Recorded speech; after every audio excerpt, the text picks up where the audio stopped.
So we'll have to. I'll show you. We'll have to learn. It's just like lots of more or less like small-ish topics. Some of them are kind of review. Like they're different slants on things that we've seen before. For example, like we're gonna get into the Bado library. So Bado is very similar to AWS Wrangler. It's actually just like uh, AWS Wrangler, which we saw months ago, uh, is is built on top of Bado. So Bado is kind of like AWS's service, and then Wrangler is like a Pandas like interface uh, for doing the same operations that Bado can do. So here we'll just learn how to work with Bado and S3 buckets, which is the store, blob storage, right? It's where you can store text files, things like that. Then you can see this is actually just like more like a kind of review of what we've been doing in the past week, but it has you walk through IAM and resource policies with the Bado library. So it's essentially kind of like review.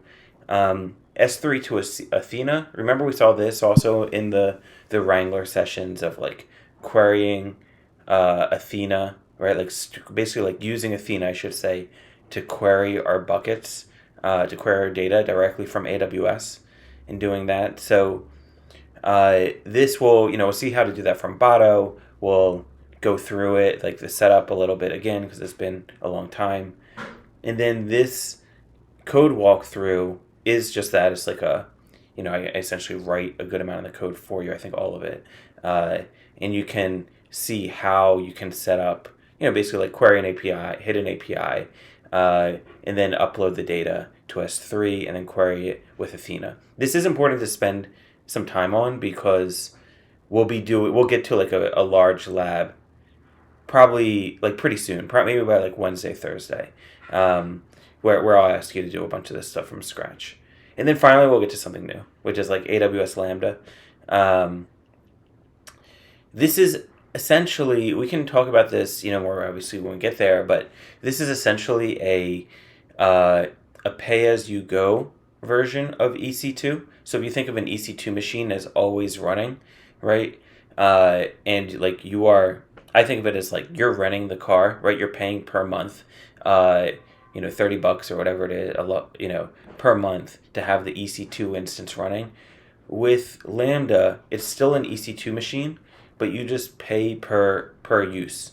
So you can imagine these things respond to events, and you can imagine maybe there's an event that says query the API, or maybe there's an event that says, hey, query the data in my S3 bucket uh, to and get some results and maybe store like a subset of my original data in a new bucket, right? So it's like just like on an event, query this. And so we don't have to have our EC2 instance running the entire time. We only just kind of boot up an EC2 instance for a second, for maybe like 5-10 seconds, boot it up, query the bucket or hit the API, and then when it's done, shut it down, right? And that's the idea of Lambda, right? So it's pay per use. So you can think of this as like how you pay for like a Lyft or an Uber, where you just pay for the ride. It costs a little bit more, but you don't just have this thing running, right? So if you don't have a lot of uses, it can be, right? If you don't have a lot of events, it can be cheaper, to do something like that. So there's other reasons for it as well. And then here we'll like actually send some events to our Lambda, things like that, to our Lambda functions, things like that. And then we'll move into this library serverless is actually an easier version of Terraform, much easier. But it's another infrastructure as code tool. All right, so I think we're going to get through a lot of this material today, but do just like stay focused with it. Like I said, it is review, but there will be, eventually we're going to be putting literally like all of these tools together in this lab. So do like take your time comprehending it. Yeah, so Kyle asks, is Lambda slower because it would need boot up each time? That is exactly right. That's one of the trade-offs of using something like Lambda is you are booting up like an EC2 instance. Doesn't take as long as, when you click when we've done it with AWS, but there is some boot up time. Can we look at using Lambda and ECR or Docker image as an API, and Lambda server will start a container anytime someone hits our API? I'm exploring this with API Gateway, but I think this is overkill. Where ECR image is an API, the Lambda server will start. We'll be doing something pretty similar to this. We will be using Lambda and ECR, right? So we will be using Lambda and actually like upload a Docker image to our Lambda function. One thing, David, I'd say you can look at is what's called ECS, which is the Elastic Container Service, and that will just look at that. That will kind of do what you're asking to do, like on demand, pull down the pull down the image automatically. So take a look at that. Cool. All right. So let's look at some Bado stuff, and then I'll just deploy a number of readings and labs because, like I said, I think that I think you'll see this is not a lot of this is kind of variations on things we've done. All right. You should be fine. So, okay, the Bado library. Let's talk about this one. So you can kind of see what I'm doing. Let me record.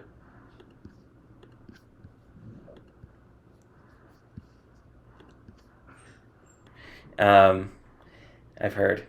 And so we won't have class then. So we really don't have a lot of Sundays left. I think it's today, 2 more, then Mother's Day, then supposedly 1 more, and maybe we'll do like a half day or 2/3 of a day or something like that on the last day. All right. So we're getting there. Okay. So for this, we're using the Bado 3 library. Like I said, this is a library put out by AWS. You can see, let's just Google Bado 3, S3, a lot of the documentation here, right? So you can kind of see all the different things you can do with it. And as long as you understand the services, then it's not so bad. So the first thing, right, Bado can interact with different kinds of services. So here we're saying we want to use the client for S3. And let's actually run the code. You can see I'm playing with it before. All right. So here all we've done is we've just connected, said that we're going to be connecting to the S3 service. And then again, it's basically the same thing. Just think of your CRUD. Remember CRUD? Right? The CRUD commands. Create, read, update, destroy. So with the read, there's basically 2 kinds of reads, as we know. Read 1, and then, read all. Read a bunch. Okay, so that would be this, the S3 list buckets. But again, when you go through these little tools, just the way to learn them is just think through the CRUD operations. So if I do S3, right, I've connected to this client, and we can look at it, S3. So this is my S3 client object. And I can do S3.list buckets. All right. And now you can see, there's some metadata type of stuff. But, hold on, okay, but then you can start to see, right, that we are getting, this is a list of dictionaries. Let's take a look at it, actually. So if I want to explore this, it would be buckets, response.keys. And then we see that, right? There's the metadata, and then here's the buckets. So we would just get the buckets and go from there. And then what we got is what looks like is a list of dictionaries. Okay? So you can see we got this one, etc. Once you get into one of them, we can use the one I was using, which is the Chicago data. So now notice what we're doing, right? We're listing objects. So we just listed a bunch of buckets, but now we can list the objects inside of this bucket. So just remember, that's this type of stuff, right? If I go, right now I'm listing the buckets, and now if I click on it, I'm listing the objects inside the bucket. So this is an object. Each file is a separate object. So now this will be my objects. All right, same thing. You always get this metadata stuff, and then we get the contents. All right, and now if you look at this, just to show you this real fast. So this is kind of like the key information, right? A list of dictionaries again. It does have some information about the owner, and then we get to the next one. Okay, so here's the next one. So the key is, like I was like at first, it can be confused. Like, what's the difference between a key and an object? So just remember, right? We have a bucket. A bucket has many objects. The key is just the identifier, right? It's like the name of the object. Okay, so each object has a key. All right. So this one we have Chicago Crimes.csv. Then, so here we're listing the objects. Now we can get an object by the key. Okay, so it's like to get an individual like file, right? You have to list kind of two things.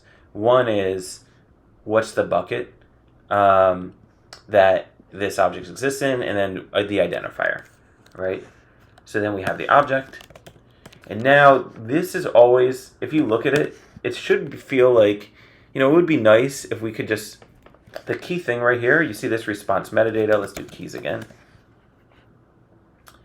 And then, so we have the response metadata, and then the body. This is kind of like, we could look at the metadata itself. Maybe that's interesting. But the main thing that we'll look at is the body. Let's take a look at the metadata for a second. There's nothing there. All right, so let's look at the body. Okay, so this you would expect to be like our file, and it is in a way, but not in any usable way right now. So what you need to do is .read at the end of it, object.body.read, and this is like reading, kind of like the same way, like you can think of this if you've seen the Python read from a file, right? When you set up the file, you have to call like it sets up the connection, and then you read line by line, and that's what this is doing too. So I can do .read, and now I'll just call this like my data or whatever, and it's taking a long time because the file is very large. But this is now from here, we can actually get our data. So you can see that if we look at data, and let's just get like the first 100, right? This is the data from the Chicago, right? This is my CSV data, okay? And you could do like pd.read CSV, this kind of thing from here. Or you could just store JSON data instead of S3 data. CSV data. All right, so that's kind of like the only tricky thing. It's just that once you get the object, go to the body and then do .read in order to like basically read in a stream of the data, right? You're reading in the whole thing. And then of course the next thing is just writing. This is not so hard either, right? You just connect to the client. We do create bucket. We can upload a file, right? So let's just do that real fast. It'll take a second. So we'll go to the buckets. I don't have to do that. Let's call this, if I look at, I think you can see we only have one Chicago data. So let's just create a bucket called Jigsaw Chicago 2024. So we create a bucket, and then we're going to upload the file, right, relative to where we are. And then this is the name of the bucket. And then what do you think comes next? The name of the key, right? So this should be like crimes.csv. All right. And then from there, I always like to make sure that that actually worked. So for me, I'd probably, let's see if we can get the object, and then do crimes.csv, and then do object.body.read, or say crimes data. Okay, so create the bucket. This bucket is new, Jigsaw Chicago 2024. We upload a file. This is the file we're uploading. This is to the bucket. This is the key that we're giving it, right? And then finally we're getting back our data.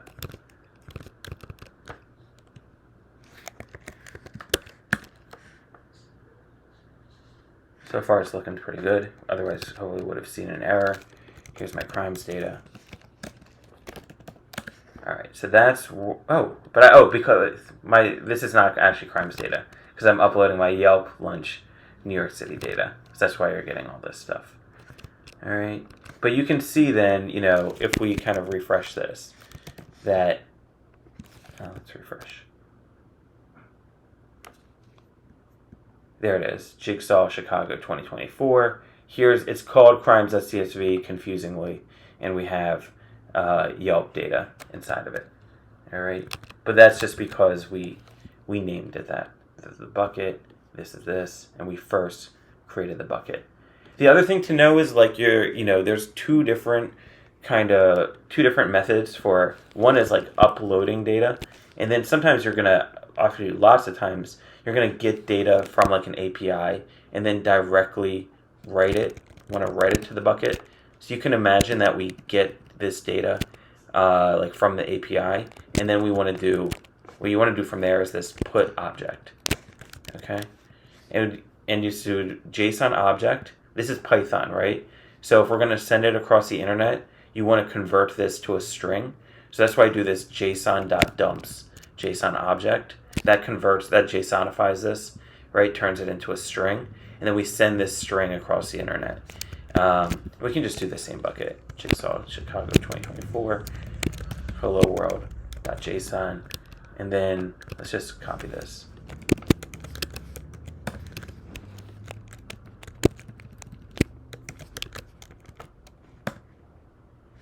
All right, and let's see. So yeah, it doesn't give you. What's annoying, right? Is it would be nice if the return value here was the data or some. I don't know if it even says success or something like that.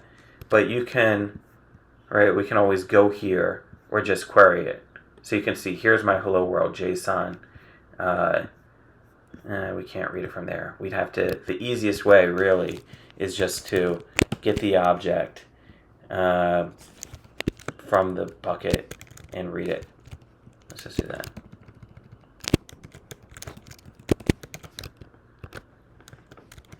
So right, same exact operation as before. Specify the bucket, specify the key. That gives me the object. Object, what's the key stuff in here? If you look at it, it's the cont body. So object body dot read. Okay, and then here's this. I think we can convert this away from a byte string. That's probably the hardest thing. No, we're gonna have to find out a good way. Oh, you know what it is? It's probably let's call this my data.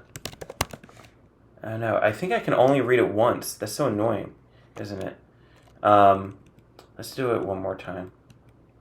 So just get the object. Did you see that? Right, I tried to read it a second time. It doesn't really work at that point. So object.content, dot body. And then we'll do, here's my data, dot read. There's my data. And then let's see if I can stringify it or something. It doesn't really work. So one thing that would be nice is having a way to convert this from a byte string. But I'll look that up and we can figure that out if that becomes an issue. Let's see. pd.read CSV, the data. Import pandas. It's all right. I wanted to see if we could just feed this directly into pandas. If we can, like I said, we can just look up a way to convert this away from being a byte string. Cool. All right, so that's really it for the Botto. We'll do more with the Botto library, but to start with, it's we'll work with the Botto library. We'll work with the Botto library and kind of giving it different IAM policies, and then we'll work with. So it's our old friends, right? The IAM policies, and then resource policies. This time for S3 buckets. We can do a little bit of review problems, and then S3 to Athena, right? So we've seen Athena as well. Okay, so let me just deploy those things for now.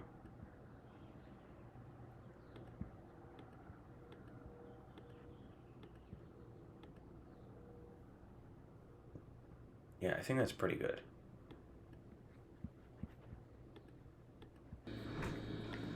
All right, so just to remind you all, essentially the idea, right, with Athena is that we'll be able to query an S3 bucket, from AWS using Athena. A benefit of this, right, is that like we don't have to have this thing always running. We don't have to have like a Postgres database always running all the time. A downside of it is that it can take a little while. Like the actual get back the results is not super fast. Using joins, I have never tried it myself. My assumption it probably will be even slower, right? If you have kind of multiple tables and you want to join things together, probably not super well optimized. But like a good thing, like we said, is it's good for these ad hoc queries. It's good for like exploring your S3 data. It's fine if you can do this stuff offline, right? And so you don't care about latency. That can be okay too. And you don't have to have then a database like Redshift or Postgres running. Probably more typical is you use it for like I said, like exploring your data, taking a subset of the data, and then that from there you can figure out like what tables to create and what the data looks like and what we'll need to coerce and just get a sense of it. So things like that is good for like searching logs, right? Like if you just wanting to like search through logs of the data, take a look at the last 100 or some from a certain date, right? Like things like that where you don't want to have to like transform the data or do some initial exploration before you transform the data. Athena can be a good resource. But to use Athena, right, like to actually make the select statement, and we're querying like a table, right, you can't just directly do this from your bucket. You first have to basically have Glue store metadata about your bucket, meaning it's going to have to crawl your bucket to see like, okay, what are the different types of data in your bucket? What are the columns, right? Things like that, and then you can kind of see the results, right? Then it can send you back the columns, and you can query those columns and things like that. So the first step, right, is going to be to run a Glue job that's going to crawl your data. So if you go to Athena and then you click on create, and you can it says create table from data source, and then we can just click on AWS Glue crawler. Now this is like the name of a crawler, so we can call this my crimes crawler jigsaw, something like that. Click next, and then we want to see, okay, is your data already mapped to Glue tables? No. So we'll click add a data source, and we want this is kind of the main thing. So the data source is going to come from S3. We don't need this. We need to say the S3 path. So for me, we're going to use, I think it's the jigsaw. Sorry, let me just look at my buckets. Yeah, so here's my crimes data. So we can do jigsaw Chicago 2024 and just plug that in. Right here. So select that and then choose. Alright, so this looks okay. Actually, I probably want the slash at the end. I don't know if we need that. I think we're good. So this will be this will be the bucket that we want to crawl. Also notice before this lecture, there was like a hello world like type .json file. If we had both those files, Glue probably would not work, right? Because we have inconsistent data, right? We have one, have 10 columns of like crime data. Another thing that just has like JSON. It's trying to create a single table out of this. It's not going to know how to do that if there's inconsistencies in the columns. So I just deleted that file. So just make sure if you're linking this up that the data is consistent. You delete any junk in there. Next thing, crawl all subfolders. That sounds good. It says like you could sample only a subset of files. That's actually not a bad thing to do. Like if you have a lot of data, and you'll see it can take a while to run this crawler. Okay, so we can see that we set up this configuration. It's going to recrawl all. That sounds fine. I'll click next. The next thing is an IAM role. Why do we need an IAM role? Well, this is a crawler, right? It's a resource, and we want to give the resource access, read access to my S3 bucket, right? So we can create a new IAM role. I'll call this Crimes Jigsaw 2024.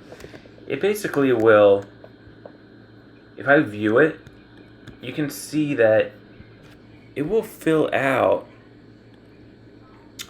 essentially what we want, right? You can see it's a lot of S3 read access statements, okay?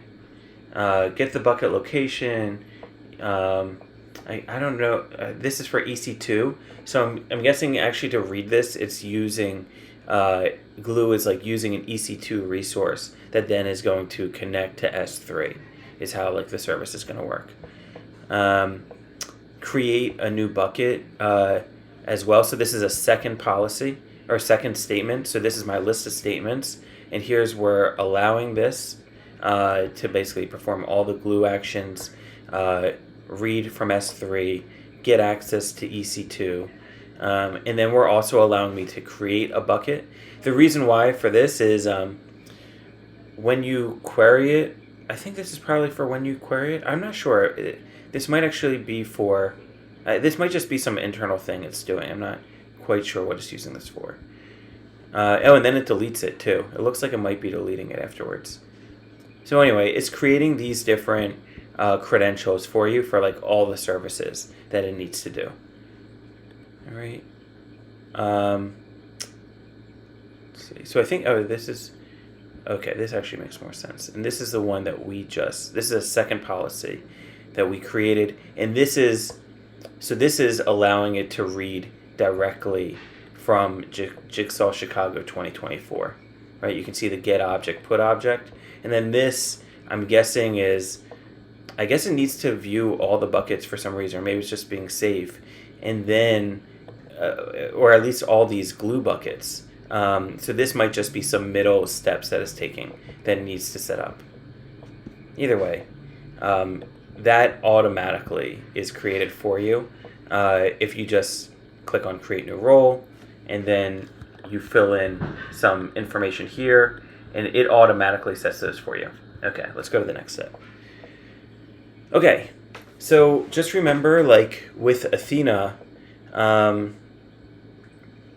we're going to want to we have this, you can imagine it's supposed to feel like a database, right? Like you log into Postgres, you do /L, you see all your different kinds of databases, right? So when we crawl the data, we're going to want to specify like what database we're loading the data into, or if we're loading this into like a new database.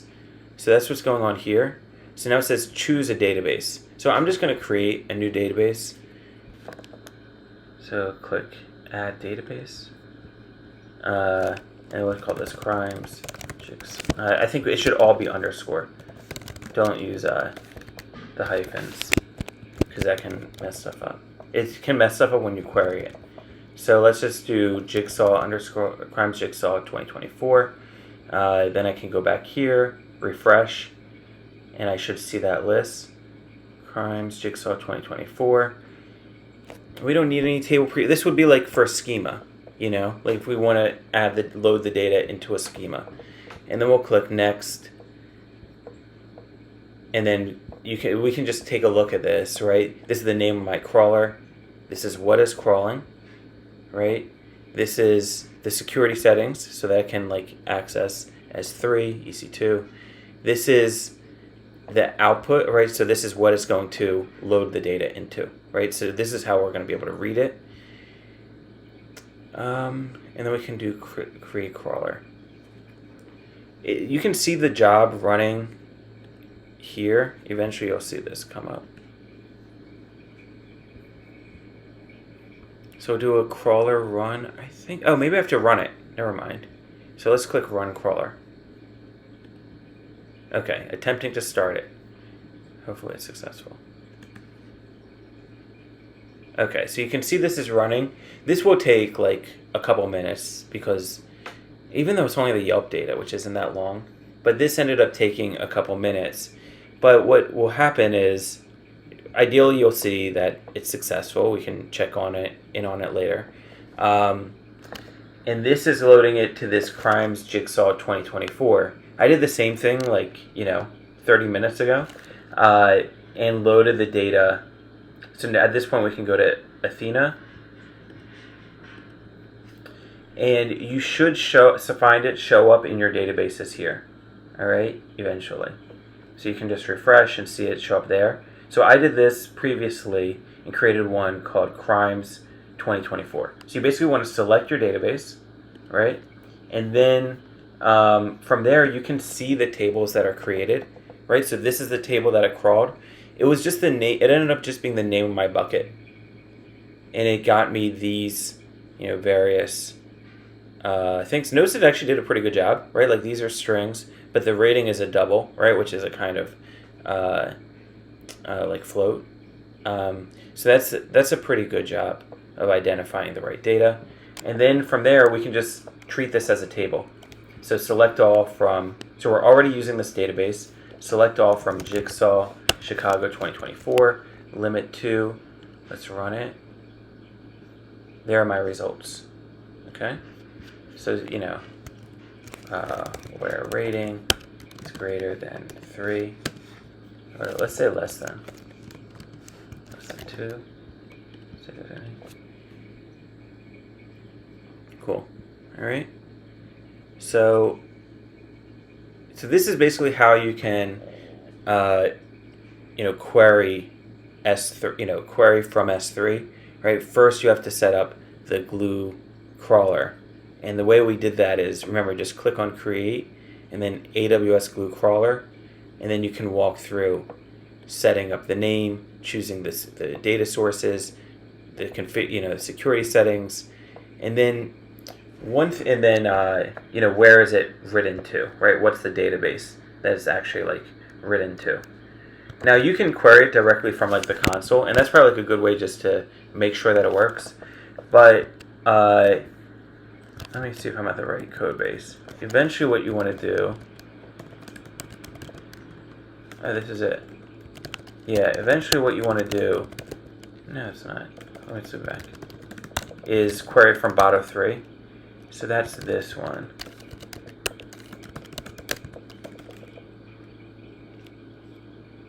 Yeah. Let me show you what's going on here, because it is, unfortunately, it's not very direct. It's Amazon's fault. So what we do is we connect to the Athena client, right? And then let's actually use this. This one's a little easier.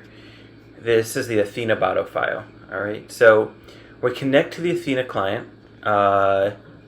Same thing here. I click S3, connect to Athena. All right. In order to run my query, right, I use this method called start query execution, and then we select all from the table, which is this guy. So same type of thing. We specify the database that I'm using here. All right, so the query execution context, I just specify the database name, which is this Crimes 2024. So far, it's the same thing. Specify the database and select the data, right? Select start from. This is the part that's kind of annoying, is that you don't just directly get the output back, okay? It doesn't just return that to you. Instead, it stores it in this S3 in a separate bucket, okay? So you can see I'm having the result configuration sets an output location of, and I had to create a separate bucket called Jigsaw Crimes Results, right? So a separate bucket will store the data for you. So if you go to S3, let's see, results. Let's just search for results. Yeah, here it is. So a separate, you see this? A separate bucket is where the result is actually stored. So every time you write a query, it stores the results in a separate CSV file there. Which, I mean, I guess, considering if this is being done offline, right, that makes sense. That's automatically going to do that for you. But it doesn't give you back. If you look at this, the response you get back isn't going to be the actual, CSV data that you want. Okay, let's take a look at it. So we'll just call query Athena. and then Python 3-I Athena Botto. Okay, so it did query it. It doesn't seem like we got any problems here. But if you look at the response, you'll see that all we really get back is like metadata, not the actual, not actually the CSV data. So instead what you get is you get this query execution ID. And this is, if you get the query execution ID, then you can use this next function. And by the way, I'm obviously just giving you all this code, so you just have to understand it. So what we do is we take this query execution ID and we say Athena client.get the query results, okay? And we give it the query execution ID that was, returned back in the response. So you make the query, you get a response, the response has this dictionary, and you want to select the query execution ID so that then you can call this get query results function. This should be easy, but there's another problem that I have to account for, which is like it takes a second for S3 to get those results and to like make them available to you. All right. So what I'm doing here is I'm saying like, hey, keep trying to get the results. And if you don't get the results, then if we have an error that says that it's not yet finished, then sleep for like a millisecond, and then try it again. Okay? Once it's done, then I say store the results in, I don't know if this ended up being easier. This is why I do it. I store the results in this results.csv file, downloaded it locally, and then I read the results. Okay? So these two together will work fine.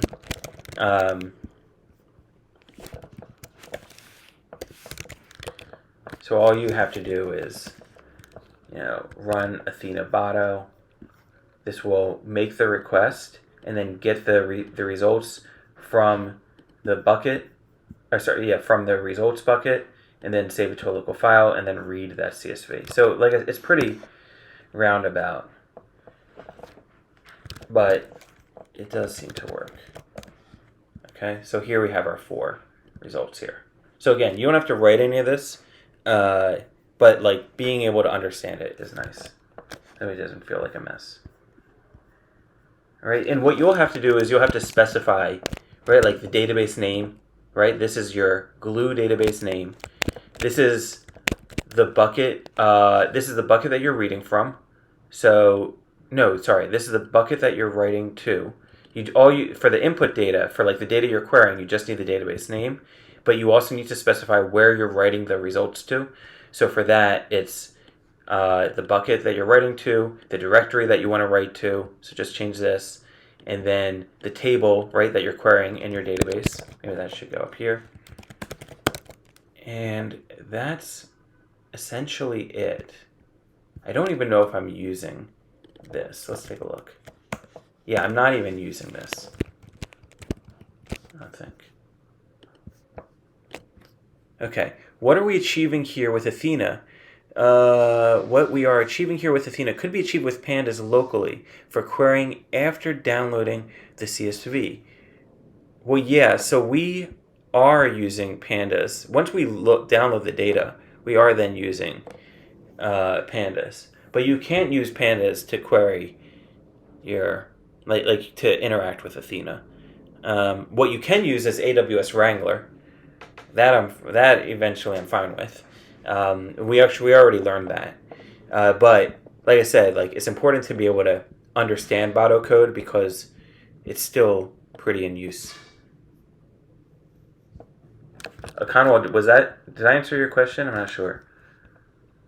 Sorry, I was asking the question. Yeah, so if you go back to line 21, I believe. Yeah, this 22 ones. So my understanding is we are converting that CSV, that Athena is somehow converting that into a database table, or at least classifying it as. Well, it's querying the table. You've already run the Glue crawler, so it's querying your like table, which is really the data stored in an S3 bucket. So yeah, Athena is like querying your S3 bucket. Yes. Yeah. Yes. So my question here is, if we had downloaded that Oh, the file data. from directly from S3 and then query it using pandas, isn't that faster, like trying to use versus trying to use Athena to do that? Probably not actually, because you can have a lot of data and it can query a lot, and also like you may not want to store all that data locally, and then also querying the data can take a little while. Like you could right now we're using this like Athena client, but you could use like PySpark actually for Athena if you want to, and then also it's well, I was going to say it gives you the benefit of like essentially like Postgres queries, so that kind of sophistication. But maybe with pandas, you could probably do something similar. But I think having the data, and also I should say, like storing the results is pretty nice thing. Like even though I wish they gave you directly the results, but the fact that they store them in an output bucket is nice because then for all time you can like you can access those results and do this offline and see it. So yeah, I mean, I don't know. I think this is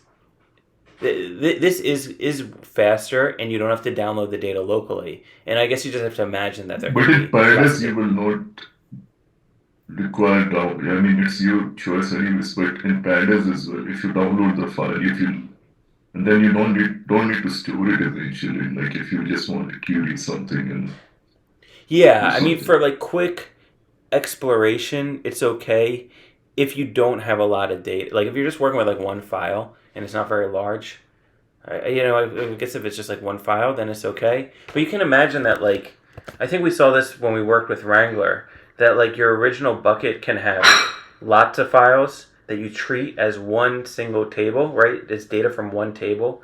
And so being able to, and you can also partition the data, right? So, like, and you can take advantage of those partitions with Athena. So things like that can make it much faster. Yeah, now that you say it, I remember the barcodes we were dealing with earlier. Right. That's true too. Yeah, we can store Parquet files. Pandas, you probably can read Parquet. I can't remember. But yeah, just imagine you can remember that there's lots of data. In fact, because I figured you guys forgot it, you don't have to reread it. But like, if you have extra time, these two things are probably like these two readings are probably worth looking at. Just quickly, the partitions and glue one, especially, just so you can remember that it is like creating the glue job in AWS Wrangler is pretty easy, right? You create a new database. Now you can see the databases. We can uh, probably store. Finally, we can get Glue to scan our data set by using the store Parquet metadata. So this is essentially running that Glue job that we just saw, right? And then now we can just query it. Okay, so right, this is another way to go through what we just went through, like in the interface, just doing this with Wrangler. And we've seen this before, but it's good to see everything that's going on underneath, and also being able to do this without Wrangler. Right. So I put this here. I think this is worth just spending 5 minutes. I'll put this in Slack too, but this lesson in particular is worth just spending 5 minutes. Let me actually move it up to review.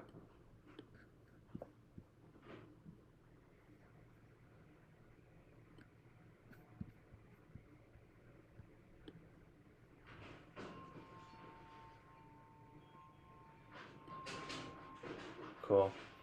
And then the last thing, I don't have to talk about this too much, but then I have this AWS code walkthrough, which is essentially showing how you can take the code from your lab and use it with Athena and Glue, or mainly with Athena. And the main thing I want you to get from this, or that maybe just to prep you on it, is I'm splitting it out into two different steps, like almost like two different, like eventually these will be two different Docker images. One of them is extract and load, which is like downloading the data, right? And or sorry, getting the data from the API and loading it to S3. So you can just imagine that happens like every evening. And then the second is like, okay, then you wake up the next day, you want to see the results, is this query bucket, which is now, of course, querying the data from your S3 bucket, right, to explore it. Okay, so that's what this code walkthrough is all about. There's basically two different services, and they're all, like I said, basically they're each basically like self-contained. So you see this one has its own console.py file, and then this query bucket has its own console.py file. And eventually we'll turn these into like two separate Lambda functions, whatever that means. Cool. All right. So take a look at this material. If you finish early, I'll deploy it. You can look at this Lambda, but otherwise we'll probably get to it next, during the week.